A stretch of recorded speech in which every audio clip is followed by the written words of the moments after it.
Hello and welcome here. Melisandre in Season 2 of Game of Thrones previously provided an explanation for the disclosures from Aegon's dream in House of the Dragon. Game of Thrones' conclusion was reframed by House of the Dragon's interpretation of Aegon's prophesy, since it is now clear that the Targaryens invaded Westeros in expectation of eventually eradicating the White Walkers. The prince that was promised, who would deliver the world from the dark and cold, was the Lord of Light's foretold destiny, as seen by Game of Thrones' Red Priestess Melisandre.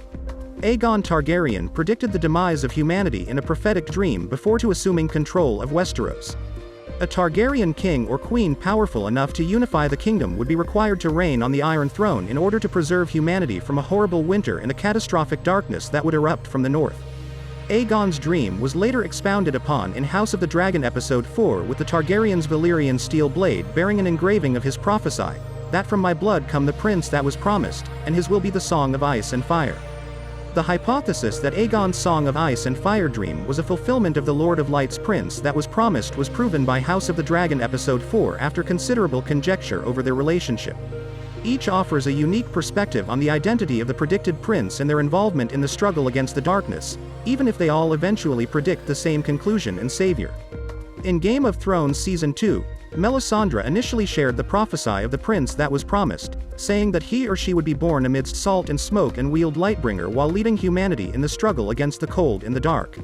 Today's publication of House of the Dragon shows that Melisandre's prince that was promised had been alluding to a Targaryen ruler as the ultimate savior who would protect the living from the dead. Although Melisandre never acknowledged that the prince that was promised required Targaryen blood, her choices for the savior do. Because Stannis Baratheon's mother was of Targaryen descent, he did have some dragon blood.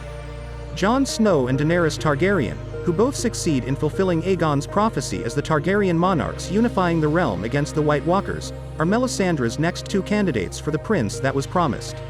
It appears Melisandre was unaware of this portion of the prophecy, since it took her until after Stannis' death to identify Jon or Daenerys, the final genuine Targaryens, as the prince that was promised. Without the specifics from Aegon's dream, Melisandre's candidate pool erroneously went beyond House Targaryen. The Lord of Light gave Melisandre some information that would assist her in discovering the savior.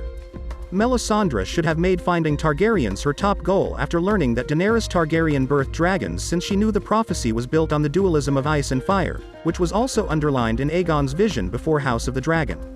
Aegon's goal, however, wasn't realized until she brought Daenerys and Jon together in Game of Thrones Season 7, with Melisandre herself observing that she had combined ice and fire. Please like this video and subscribe to my channel. See you soon.